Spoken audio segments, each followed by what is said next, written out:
மஹிந்த ராஜபக்சவின் இளைய மகன் ஜோசித ராஜபக்சவுக்கு மீண்டும் ஒரு பெரும் சிக்கல் நிலை ஏற்பட்டிருக்கின்றது. அவருடைய வழக்கு சார்ந்த விசாரணைகள் இடம்பெற்றுக் கொண்டிருக்கின்ற போதுதான், பண மோசடி வழக்கு சார்ந்த விசாரணைகள் இடம்பெற்றுக் கொண்டிருக்கின்ற போதுதான் அவருடைய முன்னாள் காதலி, ஜோசிதவின் முன்னாள் காதலி ஜசோரா அபேநாயக்க இப்போது நீதிமன்றத்திலே முன்னிலையாகி வாக்குமூலங்களை வழங்கி இருக்கின்றார்.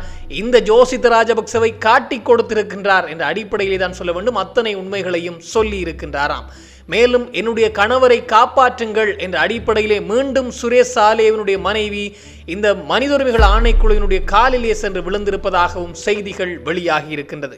மேலும் இந்த நீர்கொழும்பு சிறைச்சாலை சம்பவத்தை தடுக்க முயற்சித்த போலீஸ் அதிகாரி, துப்பாக்கிச் சூட்டை நடத்திய அந்த அதிகாரி மீது இப்போது, அல்லது அந்த அதிகாரியை கொலை செய்வதற்காக ஒரு குழு திட்டமிட்டிருப்பதாகவும், அவரை காப்பாற்றுங்கள், அவருக்கான பாதுகாப்பை அதிகரியுங்கள் என்ற அடிப்படையிலும் இப்போது கோரிக்கைகள் முன்வைக்கப்பட்டிருக்கின்றது. இந்த விடயங்கள் பற்றித்தான் இந்த தொகுப்பினூடாக முழுமையாக பேசப் போகின்றோம். அன்புறவுகள் எல்லோருக்குமே வணக்கம். முன்னாள் ஜனாதிபதி மஹிந்த ராஜபக்சவுடைய இரண்டாவது மகன் ஜோசித ராஜபக்ச, இவர் தொடர்பான பல வழக்குகள் நீதிமன்றத்திலே இருக்கின்றது. பல வழக்குகளிலே கைது செய்யப்பட்டு பின்னர் பிணையிலே சுற்றி திரிகின்றார். அப்படி இருக்கின்ற போதுதான் பல காலமாகவே நிலுவையில் இருந்த வழக்கு விசாரணை தொடர்ச்சியாகவே இடம்பெற்று வருகின்றது. அதிலே இந்த கொழும்பில் இருக்கக்கூடிய ஒரு பகுதியிலே 7.5 மில்லியன்கள் பெறுமதியான ஒரு வீட்டை கொள்முதல் செய்தார், பல காணிகளை கொள்முதல் செய்தார். அத்தனையும் டைசி பரோட்டினுடைய, அதாவது பாட்டியான டைசி பரோட்டினுடைய பெயரிலே இருக்கின்றது. ஆனால் அத்தனைக்கும் பின்னால் ஜோசித ராஜபக்ச தான் இருக்கின்றார் என்ற அடிப்படையிலே இந்த பணம் இவர்களுக்கு எப்படி வந்தது, இவ்வளவு பெரிய சொத்துக்களை கொள்முதல் செய்வதற்கான பணம் எப்படி வந்தது, மோசடியான பணத்தினூடாகத்தான் அதனை கொள்முதல் செய்தார்கள் என்ற அடிப்படையிலே தான் ஜோசித ராஜபக்ச மீது வழக்கு பதிவு செய்யப்பட்டு தொடர்ச்சியாகவே விசாரணைகள் இடம்பெற்று வந்தது.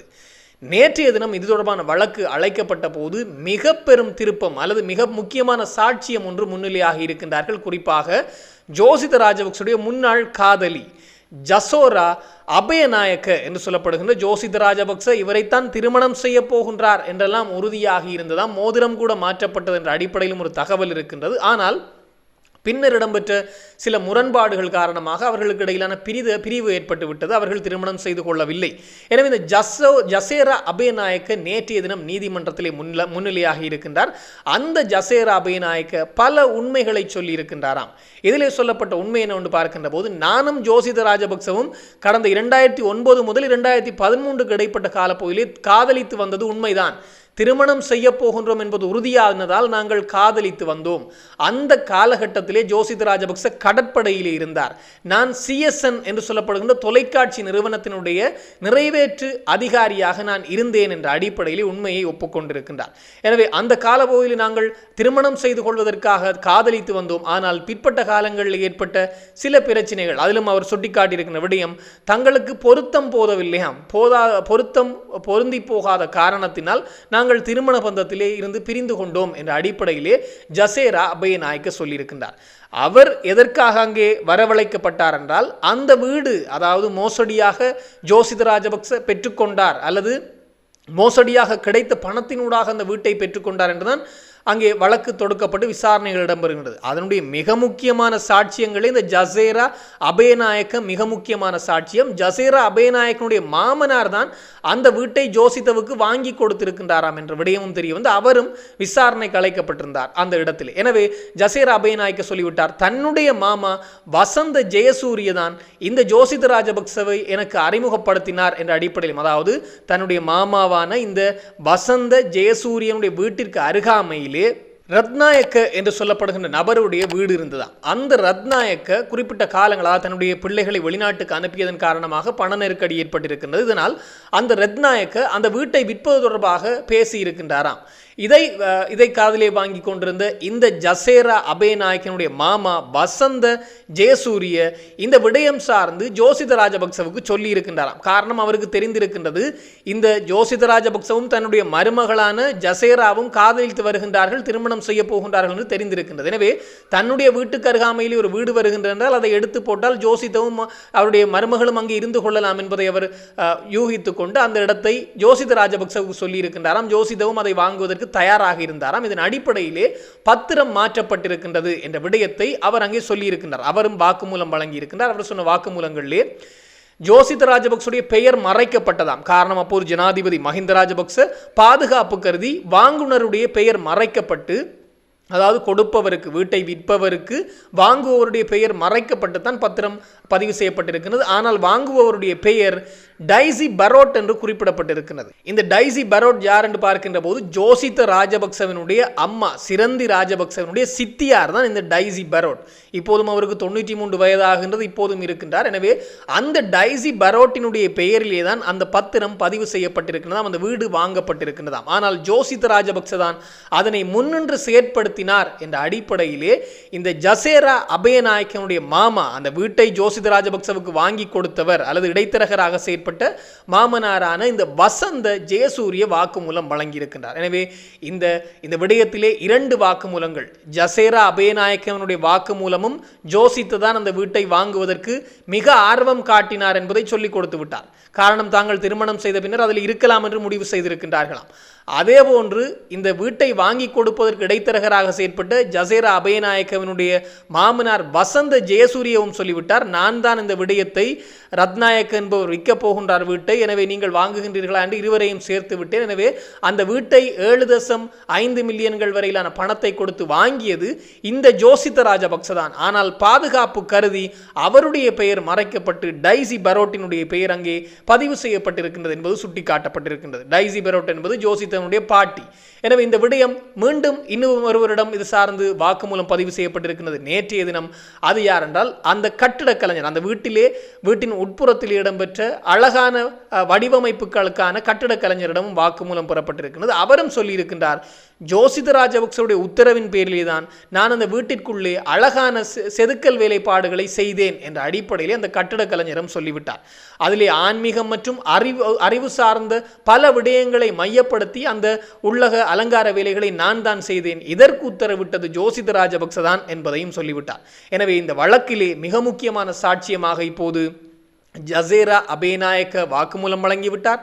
ஜசேரா அபயநாயக்கனுடைய மாமா, அதாவது வசந்த ஜெயசூரிய என்று சொல்லப்படுகின்ற அந்த வீட்டை, ரத்நாயக்கவிடம் இருந்த வீட்டை ஜோசித்தவுக்கு வாங்கி கொடுத்தவர் அல்லது இடைத்தரகராக இருந்து 2 பேரையும் சேர்த்து வைத்தவர் அல்லது வீட்டை வாங்கி கொடுப்பதற்கு உடந்தையாக இருந்தவர் சொல்லப்படுகின்ற வசந்த ஜெயசூரியகவும் இப்போது உண்மைகளை சொல்லிவிட்டார். அதேபோன்று கட்டடக் கலைஞரும் சொல்லிவிட்டார், எனக்கு உத்தரவிட்டது ஜோசித ராஜபக்ச தான் என்ற அடிப்படையிலும் சொல்லிவிட்டார். எனவே இது ஒரு மிக பெரும் திருப்பு முனை அல்லது இந்த வழக்கு சார்ந்து ஒரு மிக முக்கியமான சாட்சியங்களாக இப்போது கருதப்பட்டு எதிர்வருகின்ற 17ஆம் திகதி வரையிலே வழக்கு ஒத்திவைக்கப்பட்டிருக்கின்றது. அடுத்த கட்ட அது சார்ந்து இன்னும் பலரிடம் வாக்குமூலங்கள் பதிவு செய்யப்பட போகின்றன சொல்லப்பட்டிருக்கிறது. எனவே இந்த ஜசேரா அபயநாயக்க எல்லோருக்கும் தெரியும், ஜோசித ராஜபக்சவும் அவரும் பல காலமாகவே காதலித்து வந்தார்கள். இந்த வசீம் தாஜுதீன் கொலை செய்யப்பட்ட விடயத்திலே இந்த ஜசேரா அபயநாயக்க சார்ந்த சில தகவல்கள் தான், அதாவது அந்த வசீம் தாஜுதீன் அவருடைய பெயரை உச்சரித்து சில வார்த்தைகளை சொன்னாராம், அதனை பொறுக்க முடியாமல் தான் இந்த ஜோசித ராஜபக்ச ஆள் வைத்து அவரை படுகொலை செய்தார் என்ற அடிப்படையிலும் ஒரு கதை இருக்கின்றது. கடந்த வருடம் இது சார்ந்த அதிகமான செய்திகள் வெளியாகி எங்களுடைய ஊடகத்திலும் அது சார்ந்த செய்திகளை பதிவிட்டிருந்தோம். குறிப்பாக பலர் கொடுத்த வாக்குமூலங்களின் அடிப்படையிலே வசீம் தாஜுதீன் கொலை செய்யப்படுவதற்கு காரணம் இந்த ஜோசித ராஜபக்ச தான் அதனை செய்தார் என்றும், அதற்கு காரணம் ஜசேரா அபயநாயக்கவை பற்றி அவர் ஏதோ சொல்லிவிட்டாராம் வசீம் தாஜுதீன் என்பதை கோபம் கொண்டுதான் நண்பனான வசீம் தாஜுதீனை இந்த ஜோசித ராஜபக்ச படுகொலை செய்தார் என்ற அடிப்படையிலும் ஒரு செய்தி இருக்கின்றது. அந்த விசாரணையும் தீவிரமாக நடந்து வருகின்றது என்பது மிக மிக முக்கியமான விடயமாக இருக்கின்றது. மேலும் ஒரு செய்தி என்று பார்க்கின்ற போது இந்த நீர்கொழும்பு சிறைச்சாலை சம்பவத்திலே 30 பேர் வரையிலே உயிரிழந்திருக்கின்றார்கள். எனவே இந்த சம்பவம் இன்னும் ஓயவில்லை என்றுதான் சொல்ல வேண்டும். அதனுடைய விசாரணைகள் தீவிரப்படுத்தப்பட்டிருக்கின்றது. இப்போது குற்றத்தடுப்பு விசாரணை பிரிவுக்கு விசாரணைகள் கைமாற்றப்பட இருப்பதாகவும் சொல்லப்பட்டிருக்கின்ற வழிதான் இன்றைய தினம் கொழும்பிலே ஒரு போராட்டம் இடம்பெற்றிருக்கின்றது. சிறை கைதிகளின் உரிமைகளை பாதுகாக்கும் அமைப்பு தான் இந்த போராட்டத்தை முன்னெடுத்திருக்கின்றார்கள். பல மத தலைவர்கள் எல்லாம் இதிலே கலந்து கொண்டிருக்கின்றார்கள். பல சட்டத்திறனிகள் கலந்து கொண்டிருக்கின்றார்கள். சிவில் சமூக அமைப்பை சார்ந்தவர்கள் கலந்து கொண்டிருக்கின்றார்கள். அவர்கள் முன்வைக்கின்ற விடயம், இந்த கலவரத்திற்கெல்லாம் காரணம் அரசாங்கம் தான் அல்லது சிறைக்காவல் அதிகாரிகள் தான் காரணம் என்ற அடிப்படையிலே அப்படியே சிறைக்காவல் அதிகாரிகள் மீது தங்களுடைய குற்றத்தை சுமத்த ஆரம்பித்திருக்கின்றார்கள். எனவே அப்பாவிகளாம் சிறை கைதிகள் எல்லாம் அப்பாவிகள், அவர்களை வஞ்சித்ததன் காரணம்தான் அவர்கள் கோபம் கொண்டு இந்த வேலை இடம்பெற்றிருக்க வேண்டும். வெவ்வேறு சிறைச்சாலைகளிலே கைதிகளை மாற்றிய பின்னர் அவர்களை சிறை காவலர்கள் கடுமையாக தாக்குகின்றார்கள் என்பதையும் சொல்லியிருக்கின்றார். அந்த தாக்குதலிலே 3 பேர், வெலிகடை சிறைச்சாலையிலே ஒருவர், அங்குணுகுல சிறைச்சாலையிலே ஒருவர், பூசா சிறைச்சாலையிலே ஒருவர் உயிரிழந்திருக்கின்றார் என்பதை சுட்டிக்காட்டி ஒரு போராட்டம் இடம்பெற்று வருகின்றது. இதிலே 150 பேர் வரையிலான கைதிகள் பூசா சிறைச்சாலைக்கு கொண்டு செல்லப்பட்ட பின்னர் கடுமையாக தாக்கப்பட்டிருக்கின்றார்களாம் என்ற அடிப்படையிலே சொல்லப்பட்டிருக்கின்றது.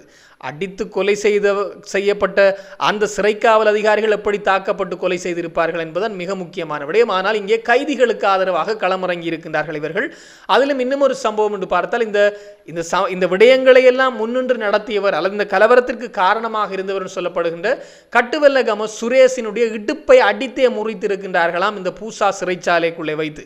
சிறைச்சாலை தரப்பு வட்டாரங்கள் சொல்கின்ற விடயம் இன்னும் ஒரு போதைப் பொருள் குழுதான் அவரை தாக்கியதென்று. ஆனால் இதனுடைய உண்மைத்தன்மையை பார்க்கின்ற போது சிறைக்காவல் அதிகாரிகள் தான் தாக்கி இருக்கின்றார்கள் போல் இருக்கின்றது. நல்ல அடி போல் இருக்கின்றது. எழும்பி நடக்க முடியாத அளவிற்கு இடுப்பை அடித்து முறித்து விட்டார்களாம் இந்த கட்டுவெல்லகம சுரேஷினுடைய இடுப்பை.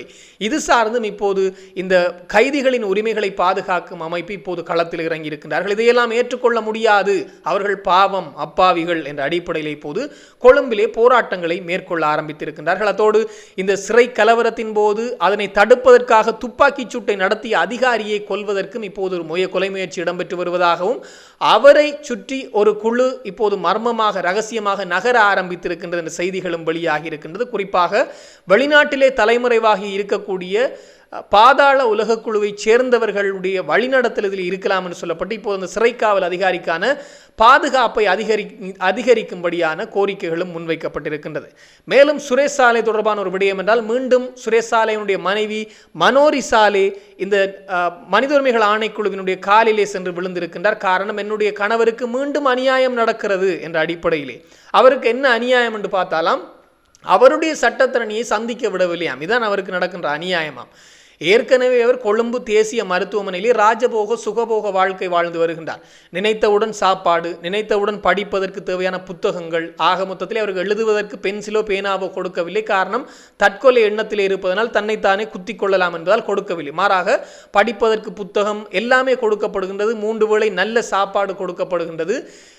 ஒரு முறை குடும்பத்தினரோடு உரையாடுவதற்கு தொலைபேசி உரையாடலும், ஒரு நாள் வாரத்திலே ஒரு நாள் குடும்பத்தை சந்திப்பதற்கும் சட்டத்தரணியை சந்திப்பதற்கும் அனுமதி கொடுக்கப்பட்டிருக்கின்றது.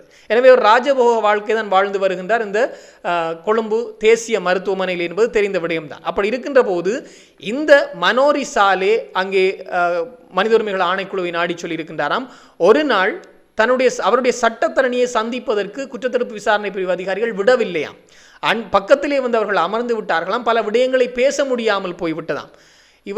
இவருக்கு அடிக்கடி சட்டத்தரணி ஏன் சந்திக்க வேண்டும் சட்ட விடயங்களுக்காக என்ற அடிப்படையிலும் கேள்விகள் எழுகின்றது. எனவே சட்டத்தரணி வாரம் வந்து சந்தித்து செல்கின்றாராம். அப்படி ஒரு நாள் மறைத்ததற்காக இப்போது அவருடைய உரிமைகள் மறுக்கப்படுகின்றது, பறிக்கப்படுகின்றது என்று அவர் கொந்தளித்து இப்போது மனித உரிமைகள் ஆணைக்குழுவை நாடி மீண்டும் முறையிட்டிருக்கின்றார். தன்னுடைய கணவருக்கு அநீதி இழைக்கின்றார்கள், தன்னுடைய கணவருக்கு மிக மோசமாக நடந்து கொள்கின்றார்கள் குற்றத்தடுப்பு விசாரணை பிரிவு அதிகாரிகள் என்ற அடிப்படையிலே மீண்டும் ஒரு முறை ஒரு மனு ஒன்றை அல்லது வழக்கொன்றை தாக்கல் செய்திருப்பதாக சொல்லப்பட்டிருக்கின்றது. இது தொடர்பாக இன்னும் பல தகவல்கள் வருகின்ற போது உடனுக்குடன் தெளிவுபடுத்த நானும் தயாராக இருக்கிறேன். இன்னும் ஒரு தொகுப்போடு சந்திக்கலாம். உங்களிடம் விடைபெறும் நான் என்றும் உங்கள் அன்பின் ஈழன். வணக்கம்.